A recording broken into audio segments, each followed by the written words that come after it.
Millones de personas murieron cruelmente en campos de concentración y exterminio.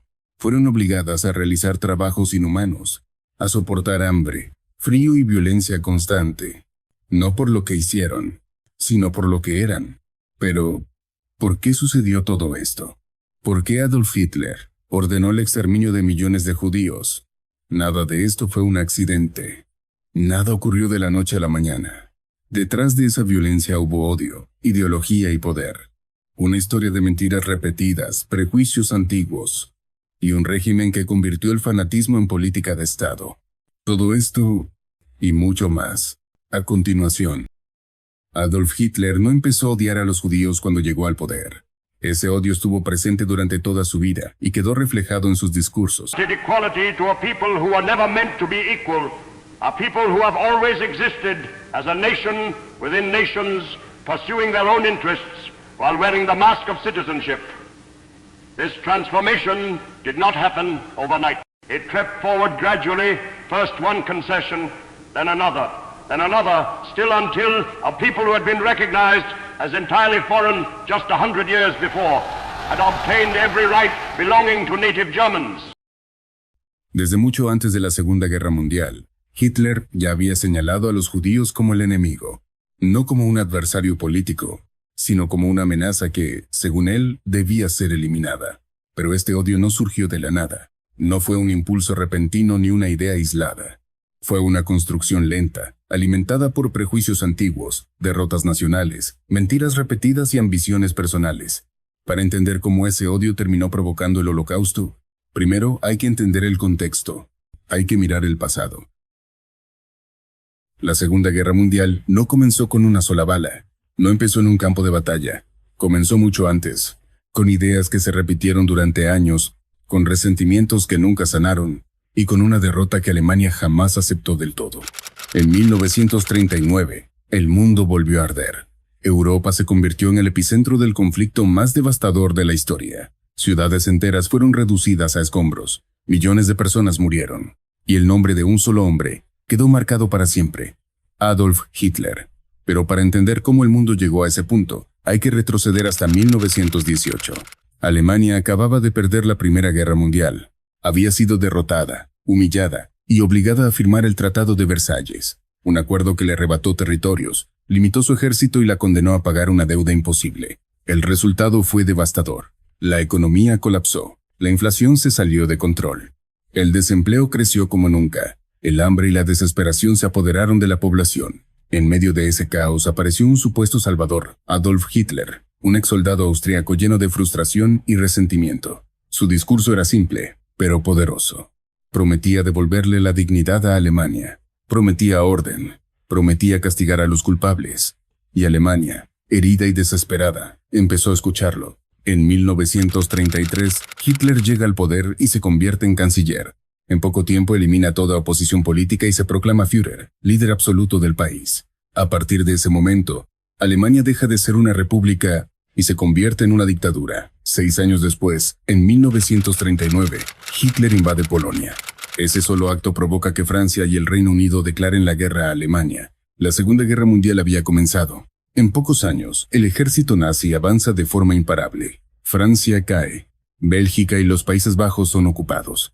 Noruega, Dinamarca, Yugoslavia y Grecia siguen el mismo destino. Europa queda bajo la sombra del nazismo. Pero esta no era una guerra común. No era solo una lucha por territorios. Era una guerra ideológica. Una guerra racial. Una guerra pensada para eliminar enemigos desde dentro. Y desde mucho antes de que comenzaran los combates, Hitler ya había señalado a uno de esos enemigos, los judíos. En 1935, el régimen nazi aprueba las leyes de Nuremberg. Con ellas, los judíos pierden sus derechos civiles. Ya no pueden votar. No pueden casarse con alemanes. No pueden ejercer muchas profesiones. Dejan de ser ciudadanos y pasan a ser marginados por ley. Poco después, son obligados a llevar una estrella amarilla cosida a la ropa, una marca pública, una señal de exclusión. Luego llegan los guetos, barrios cerrados, vigilados, hacinados. El más conocido, el gueto de Varsovia, en Polonia.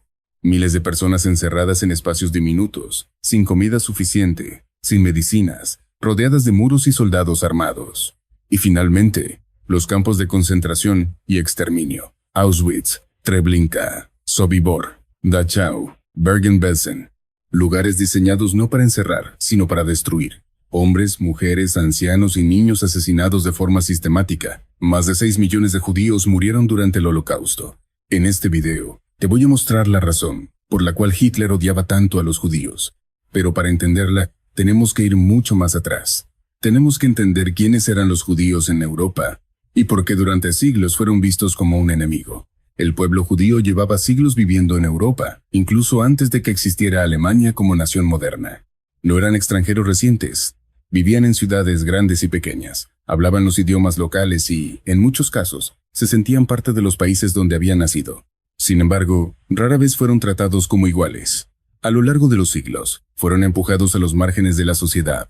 En muchos reinos se les prohibía poseer tierras, entrar a gremios o participar en la política. Estas restricciones los mantuvieron siempre visibles, siempre diferentes, siempre vulnerables. Al no poder acceder a muchos oficios, muchos judíos se dedicaron al comercio, a la medicina y al préstamo de dinero. Eran actividades necesarias para el funcionamiento de la sociedad, pero que también generaban resentimiento. Con el tiempo, surgió una percepción distorsionada. Cuando algunos prosperaban, no se veía como esfuerzo, sino como prueba de una supuesta ventaja oculta. Cada crisis reforzaba ese prejuicio. Si la economía colapsaba, se les culpaba. Si surgía una enfermedad, se les señalaba. Si un gobierno fallaba, se buscaba un culpable visible, y ese culpable, una y otra vez, eran los judíos. Después de la Primera Guerra Mundial, esta narrativa se volvió especialmente peligrosa en Alemania. El país estaba derrotado, humillado y empobrecido. Millones de personas buscaban explicaciones simples para un sufrimiento enorme. Fue entonces cuando empezó a difundirse una idea falsa, pero poderosa, que Alemania no había perdido la guerra por razones militares, sino porque había sido traicionada desde dentro. En ese relato, los judíos se convirtieron en el enemigo perfecto, una minoría históricamente marginada, fácil de identificar y sin poder para defenderse. Ahora la respuesta que todos estábamos esperando. ¿Por qué Adolf Hitler odiaba tanto a los judíos, hasta el punto de llegar a querer exterminarlos por completo? En realidad, el odio de Adolf Hitler hacia los judíos no tuvo una sola causa. Fue el resultado de una combinación de ideas, prejuicios, miedos y frustraciones que se fueron acumulando durante años. Por un lado, existía un antisemitismo histórico en Europa que llevaba siglos presente. Los judíos habían sido marginados, señalados y culpados repetidamente en momentos de crisis. Ese prejuicio no lo creó Hitler, ya estaba profundamente arraigado en la sociedad. Después de la Primera Guerra Mundial, Alemania quedó derrotada, humillada y empobrecida. Millones de personas necesitaban una explicación simple para un sufrimiento enorme, y surgió una mentira peligrosa: que Alemania no había perdido la guerra por errores propios, sino porque había sido traicionada desde dentro. En ese relato falso, los judíos se convirtieron en el enemigo perfecto, una minoría visible, históricamente aislada y sin poder para defenderse. Hitler tomó esa idea y la convirtió en el centro de su discurso, pero fue más allá. La mezcló con teorías raciales falsas que afirmaban que existían razas superiores e inferiores. Para él, los alemanes pertenecían a una supuesta raza superior, y los judíos eran una amenaza biológica imposible de integrar.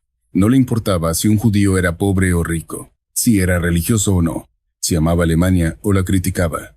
En su mente, todos formaban parte del mismo enemigo. A esto se sumaron sus frustraciones personales, su fracaso como artista y los años que pasó en Viena, una ciudad donde el antisemitismo era parte del discurso político cotidiano.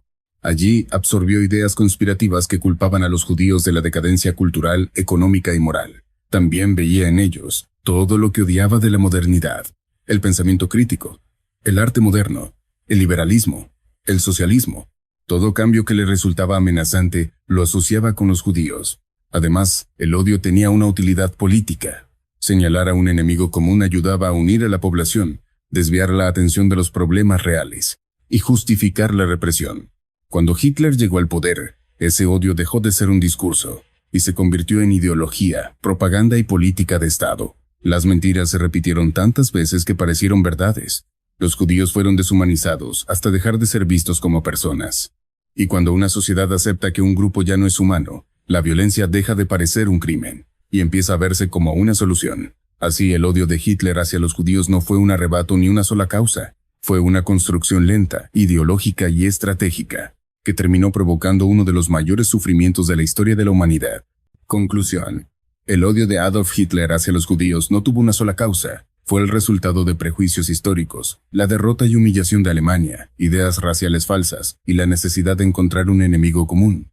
Hitler tomó miedos y mentiras ya existentes y los convirtió en ideología y en política de Estado. Con propaganda y deshumanización, logró que millones dejaran de ver a los judíos como personas. El Holocausto no empezó con los campos de exterminio. Empezó con palabras, prejuicios y odio normalizado. Entender esto es importante, porque el odio no surge de golpe, se construye poco a poco, hasta que ya es demasiado tarde. Si te gustó el video, no olvides darle like y suscribirte. Hasta la próxima.